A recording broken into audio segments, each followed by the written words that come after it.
अस्सलाम वालेकुम। ये है introduction to psychology part 1 PSY 312 Dear Knowledge की तरफ से।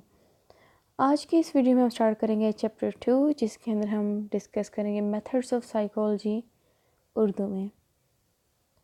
मेथड्स ऑफ साइकोलॉजी में हम काफ़ी कुछ पढ़ेंगे, लेकिन सबसे पहले हम डिस्कस करेंगे साइंटिफिक मेथड्स और उसके scientific steps. Scientific method basically होता क्या है? इसकी एक डेफिनेशन है कि system of gathering data so that bias and errors in measurements are reduce. यानी कि साइंटिफिक मेथड एक ऐसा सिस्टम है जिसके अंदर आप डेटा या मुख्तलिफ इंफॉर्मेशन को आप गैदर करते हो, इकट्ठा करते हो, ताकि आपकी मेजरमेंट्स के अंदर या आपकी रिसर्च के अंदर या आपके एक्सपेरिमेंट के अंदर आपकी अपनी पर्सनल जजमेंट यानी कि बायस या और आपकी एक्सपेरिमेंट के अंदर एरर्स जो हैं वो कम हो सकें, रिड्यूस हो सके या तो फिर ख़त्म हो सके।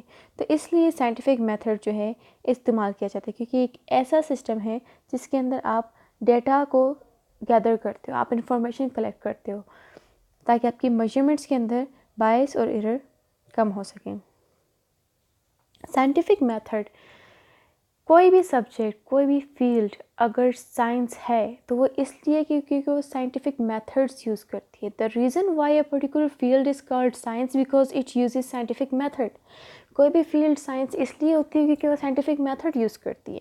साइंटिफिक मेथड बेसिकली यूज़ करने का मकसद क्या है? जिस तरह बायोलॉजी में भी यही साइंटिफिक मेथड यूज़ होता है, फिज़िक्स में भी ये यूज़ होता है, केमिस्ट्री में भी यूज़ होता है, साइकोलॉजी में भी यूज़ होते हैं। यानी कि जो भी साइंटिफिक फील्ड्स हैं वो साइंटिफिक मेथड्स क्यों यूज़ करते हैं। ऑलरेडी हम डेफिनेशन में पढ़ चुके हैं कि बायस और एरर्स को रिड्यूस करते हैं, और पहली वीडियो में भी मैंने बताया था कि बायस और एरर्स को हम रिड्यूस करते हैं। तो साइंटिफिक मेथड की यूज़ करने के काफ़ी सारे रीज़न्स हैं। उसके अंदर 4 मेन इंपॉर्टेंट रीज़न्स जो हैं वो मैंने शामिल किए अपनी प्रेजेंटेशन में। एक है एक्यूरेसी। एक्यूरेसी यानी कि आपने जो डेटा या इंफॉर्मेशन आपने कलेक्ट की वो इतनी केयरफुल, प्रिसाइज और एरर फ्री हो, यानी कि उसके अंदर कोई गलती ना हो, वो बिल्कुल एक्यूरेट हो। इसलिए हम साइंटिफिक मेथड यूज़ करते हैं कि ताकि हमारे जो डेटा है या जो हमारे जो मेजरमेंट्स है वो एक्यूरेट हो। सेकंड है ऑब्जेक्टिविटी, यानी कि जो भी डेटा या जो भी इंफॉर्मेशन हमने ऑब्टेन किए, इवेल्युएट किए, जो इंफॉर्मेशंस हैं वो बायस से फ्री हो, वो ऑब्जेक्टिव बेस पे हो। ऑब्जेक्टिव बेस यानी कि सेम हो। जिस तरह कि आप लोगों को पेपर मिलता है, उसके अंदर एक होता है ऑब्जेक्टिव पार्ट और एक होता है सब्जेक्टिव पार्ट। ऑब्जेक्टिव पार्ट में बेसिकली आपको एमसीक्यूज़ दिए होते हैं, या तो फिर आपको फिलिंग द ब्लैंक्स दिए होते हैं। एमसीक्यूज़ और फिलिंग द ब्लैंक्स दोनों में आपने एक ही आंसर लिखना होता है, और वो एक आंसर ऐसा होना चाहिए कि वो सबका सेम हो। फॉर एग्ज़ाम्पल ऑब्जेक्टिव में आपको मिलता है क्वेश्चन नंबर 1 जिसका ऑप्शन है ए, तो क्लास में जितने लोगों ने ऑप्शन ए को टिक किया होता है तो वो करेक्ट कंसिडर किया जाता है, और जिन लोगों ने किसी और ऑप्शन को क्लिक किया, आपके साथ टिक किया होता है या सर्कल किया होता है, तो वो इनकरेक्ट कंसिडर किया जाता है। सो दैट इज़ ऑब्जेक्टिविटी कि सबका आंसर सेम होना चाहिए। उसके बाद आपको मिलता है सब्जेक्टिव पार्ट।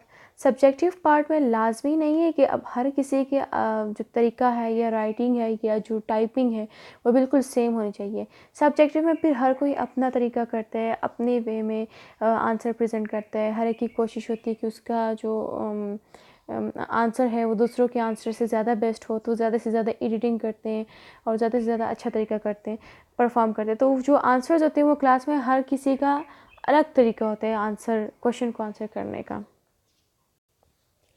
उसके बाद है स्केप्टिसिज्म, यानी कि साइंटिफिक मेथड का यूज़ करने का एक साइंटिफिक मेथड यूज़ करने का एक फ़ायदा ये भी है कि आपकी जो रिसर्च होती है, आपका जो डेटा होता है या आपने जो भी मेजरमेंट्स की होती है वो रेप्लिकेबल हो और रीवेरीफाइएबल हो, यानी कि दोबारा वेरीफाई हो सकें। दूसरा है ओपन माइंडेडनेस, यानी कि साइंटिफिक मेथड यूज़ करने की एक वजह ये भी है कि अगर आपकी जो रिसर्च है वो आपके पास आई है, तो चाहे उसका रिज़ल्ट जैसा भी है वो आपके हाइपोथेसिस के साथ मीट कर रही है या नहीं कर रही, आपके हाइपोथेसिस को सपोर्ट कर रही है या नहीं कर रही, लेकिन आपने उस रिज़ल्ट को एक्सेप्ट करना है। फॉर एग्ज़ाम्पल अगर आपने एक रिसर्च की है, उसके अंदर आपने कहा है कि एग्रेशन यानी कि गुस्सा जो है वो लड़कियों में ज़्यादा पाया जाता है, लेकिन जब आपने रिसर्च की आपको पता चला कि नहीं, एग्रेशन जो है वो लड़कियों में नहीं, वो लड़कों में ज़्यादा होता है, बॉयज़ आर मोर एग्रेसिव। तो रिसर्च के बाद आपको पता चला कि एग्रेशन जो है वो लड़कियों में नहीं बल्कि लड़कों में ज़्यादा पाई जाती है। फॉर एग्ज़ाम्पल इट्स लाइक आपने एक रिसर्च की है फॉर एग्ज़ाम्पल, तो आपकी जो ऑब्जर्वेशन थी वो कुछ और थी, आपने रिज़ल्ट आपके रिसर्च के बाद जो रिज़ल्ट आपको मिला वो कुछ और था, और रिज़ल्ट में ये था कि जो एग्रेशन है वो लड़कियों में नहीं लड़कों में ज़्यादा पाई जाती है। तो आप जो है वहाँ पर रिजेक्ट नहीं होंगे कि नहीं मेरी ऑब्जर्वेशन सही है, ये रिसर्च गलत है। जो रिसर्च से जो रिज़ल्ट आपके पास आएगा, जो आपने मेजरमेंट्स की होगी, उसका जो रिज़ल्ट आपके पास आएगा, वो जो भी होगा you will have to accept it. आप इतने ओपन माइंडेड हों कि आपने वो रिज़ल्ट या वो चेंजेस या वो जो आपके पास कंक्लूजन आया है आप उसे एक्सेप्ट करें। साइकोलॉजी साइंटिफिक मेथड इसलिए यूज़ करती है क्योंकि साइकोलॉजी कोई भी बात बग़ैर सबूत के नहीं कहती। साइकोलॉजी कोई भी बात करती है तो वो उसके साथ रेफरेंस प्रोवाइड करती है।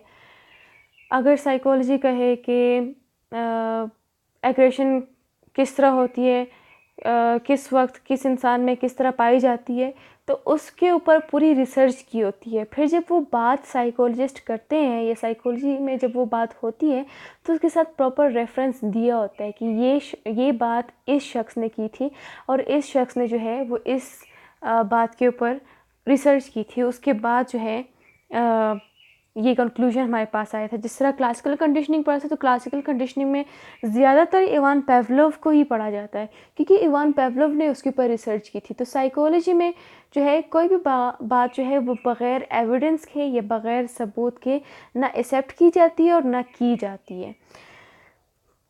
दूसरा है कि साइकोलॉजिस्ट जो हैं वो एविडेंस के ऊपर इसलिए बेस्ड हैं क्योंकि वो ये नहीं देखते कि इंसान की अपनी बायसनेस क्या कह रही है, इंसान की अपनी पर्सनल जजमेंट क्या कह रही है, बल्कि साइकोलॉजिस्ट ये देखना चाहते हैं कि क्या जो वाकई वहीं पर मौजूद है, जो रियलिटी है। तो साइकोलॉजिस्ट जो है वो रियलिटी यानी कि जो ट्रुथ है, जो सच है, वो उसको एक्सेप्ट करती है। तो सच क्या है, वो एविडेंस के ऊपर बेस्ड है। अगर कोई शख्स ये कहे कि एग्रेशन जो है वो गर्ल्स के अंदर ज़्यादा होती है, तो उसके साथ भी उसको चाहिए कि वो प्रॉपर रेफरेंस दे। अगर कोई शख्स कहे कि एग्रेशन जो है वो मेल्स के अंदर ज़्यादा होती है, तो उनको चाहिए कि वो प्रॉपर रेफरेंस दे, ना कि ये कि वो ख़ुद से कोई बात कर ले कि psychology says this, psychology says that, कि उसके साथ पूरी प्रॉपर रेफरेंस दी जाती है कि बात जो है ये फ़लाँ बंदे ने की थी, फ़लाँ रिसर्च के बाद उसको ये पता चला था। इस तरह ये सब करना जो एविडेंस और एविडेंस के ऊपर बेस्ड बात है, इन सब के लिए जो है साइंटिफिक मेथड यूज़ होता है। साइंटिफिक मेथड्स के कुछ स्टेप्स भी हैं।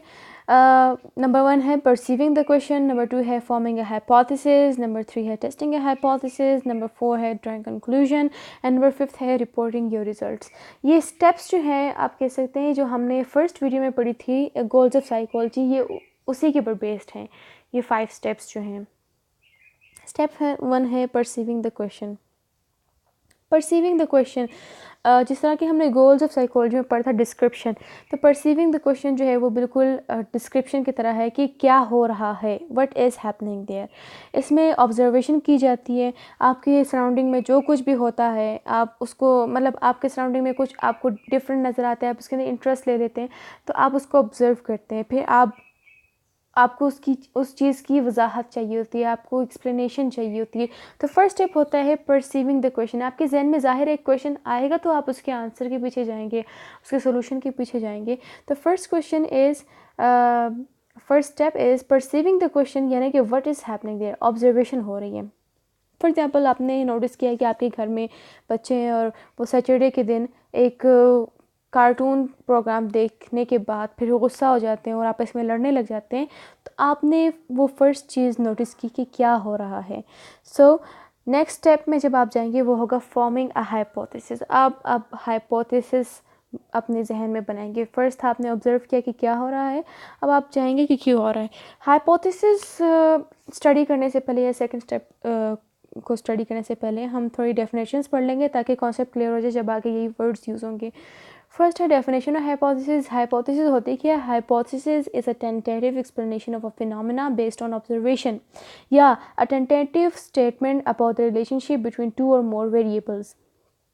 एक टेंटेटिव स्टेटमेंट होती है, एक स्टेटमेंट आप बनाते हो हाइपोथेसिस में, जिसके जो ऑब्जर्वेशन आपने की होती है उस ऑब्जर्वेशन के बेस पर आपने एक स्टेटमेंट अपने जहन में बनाई होती है, उस स्टेटमेंट को कहते हैं हाइपोथेसिस। वेरिएबल क्या होती है? Variable is a factor that can very change in ways that can be observe, measured and verified. Variable normally वो चीज़ होती है, वो फैक्टर होता है जो वेरी करता है, जो चेंज होता रहता है, जो सेम नहीं रहता, दैट इज़ वेरिएबल। थर्ड है operational definition, which is a precise description of how the variables in study will be manipulated. यानी कि वेरिएबल को स्टडी में एक स्टडी में हम किस तरह मैनिपुलेट करेंगे, किस तरह हम उसको मेजर करेंगे, दैट इज़ ऑपरेशनल डेफिनेशन। अच्छा, स्टेप 2 पे आते हैं, जो कि है फॉर्मिंग अ हाइपोथेसिस। रिसर्चर या कोई भी शख्स जो है उसके जहन में क्वेश्चन आया था, उसने उसको ऑब्जर्व किया था, अब नेक्स्ट स्टेप है कि उसके ऊपर थोड़ी इन्वेस्टिगेशन की जाए। तो इसके लिए सबसे पहले अपने जहन में वो शख्स हाइपोथेसिस या एक हाइपोथेसिस को फॉर्मुलेट करेगा, ताकि उसको हम टेस्ट करें, उसके ऊपर हम एक्सपेरिमेंट्स करें। तो इसके अंदर आप अपनी आप कह सकते हैं अपना एक एजुकेटेड गैस अपना एक एजुकेटेड गैस या अपना कोई भी एक गैस है, आपने एक स्टेटमेंट बनाई है, तो आपने अपने जहन में जो अपना एक स्टेटमेंट बनाया हुआ है, आपने किया है कि मतलब इसकी वजह से शायद ये होता होगा, तो अब आप उसको टेस्ट कर रहे हैं।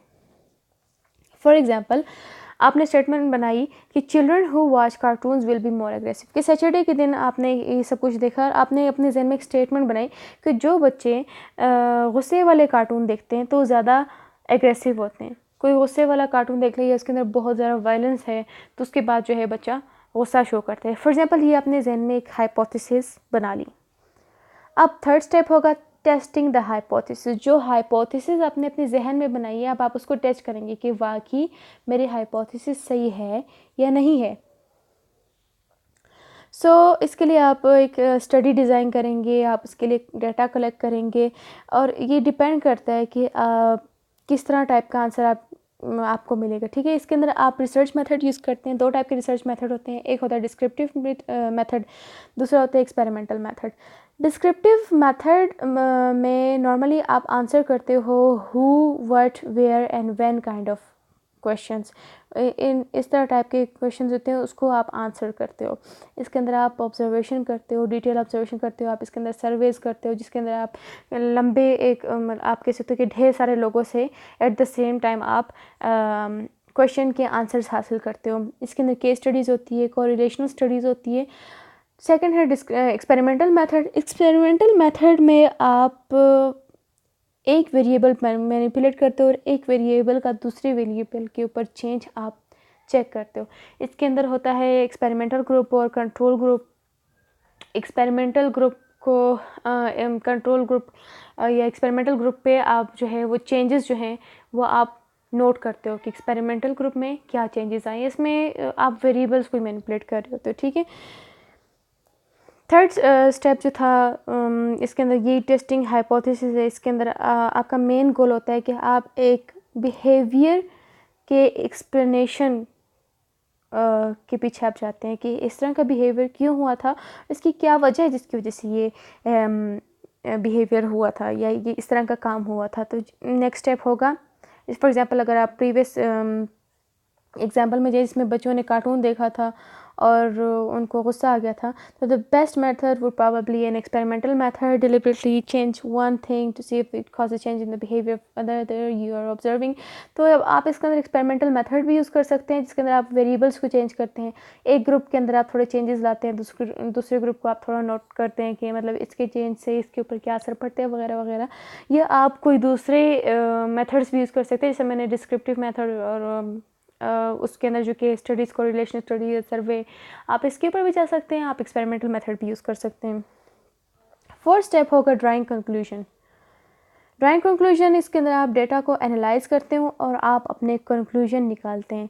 इसके अंदर स्टैटिस्टिक का मेथड भी यूज़ होता है, जो कि मैथमेटिक्स की एक ब्रांच है जिसके अंदर जो रिसर्चर्स होते हैं वो डेटा को समराइज़ करते हैं और अपनी कंक्लूजन जो है वो डेटा के ऊपर डेटा बेस बनाते हैं।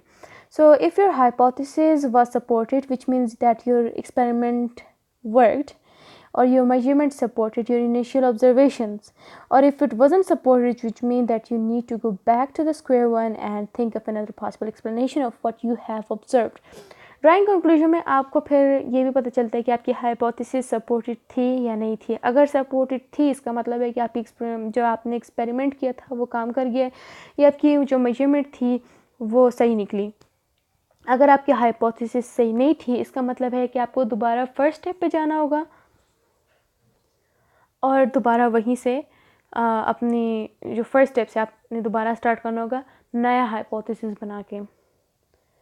फॉर एग्ज़ाम्पल, अगर आपकी जो कंक्लूजन थी वो सही नहीं थी, तो आप दूसरी हाइपोथेसिस भी बना सकते हैं कि शायद सैटरडे दिन ही ऐसा है कि इस दिन जो बच्चे होते हैं उनको गुस्सा आता है, या फिर आप कह सकते हैं कि सैटरडे के दिन का ब्रेकफास्ट कुछ इस तरह होता है, कुछ ज़्यादा हैवी होता है कि जो बच्चे खाते हैं उनको गुस्सा आ जाता है या वो हाइपर हो जाते हैं। आप डिफरेंट टाइप के हाइपोथेसिस बनाना शुरू कर देते हैं। अगर आपके हाइपोथेसिस सपोर्टेड है, सही निकली तो वेल एंड गुड, अगर सही नहीं है तो आपको दोबारा से फिर रिसर्च करनी पड़ेगी। बहरहाल आपकी हाइपोथेसिस सही है या नहीं है, बट फिफ्थ स्टेप होता है रिपोर्टिंग योर रिजल्ट। इसमें क्या होता है कि आपने जो भी फाइंडिंग्स की होती है, जो भी रिसर्च की होती है, आप उसको रिपोर्ट करते हैं। आप उसके अंदर एग्जैक्टली बताते हैं कि आपने क्या किया था, क्यों किया था और किस तरह आपने किया था। ये सारा रिसर्च आपने किस तरह परफॉर्म किया। इसके अंदर आप डिटेल डिस्क्रिप्शन देते हैं अपनी जो स्टडी है उसके मेथड आप बताते हैं, और इसके अंदर आप ये भी बताते हैं कि आपकी स्टडी में कौन कौन किन किन लोगों ने पार्टिसिपेट किया और किस तरह पार्टिसिपेंट्स जो थे वो सेलेक्ट हुए थे। रैंडम मेथड से हुए थे, ये दूसरे मेथड से हुए थे। रैंडम मेथड में ये होता है कि आप कारा अंदाजी करते हैं, आप मतलब डिफरेंट रैंडमली आप लोगों को सिलेक्ट करते हैं। इसके अलावा आप ये भी बताएंगे कि वेरिएबल्स जो हैं वो किस तरह ऑपरेशनली डिफाइन किए गए थे, किस तरह के प्रोसीजर्स या मेथड्स यूज़ हुए थे, डेटा को किस तरह एनालाइज किया गया था, रिज़ल्ट जो है वो किस तरह का आया था। इसके अंदर आप सब कुछ बताते हैं।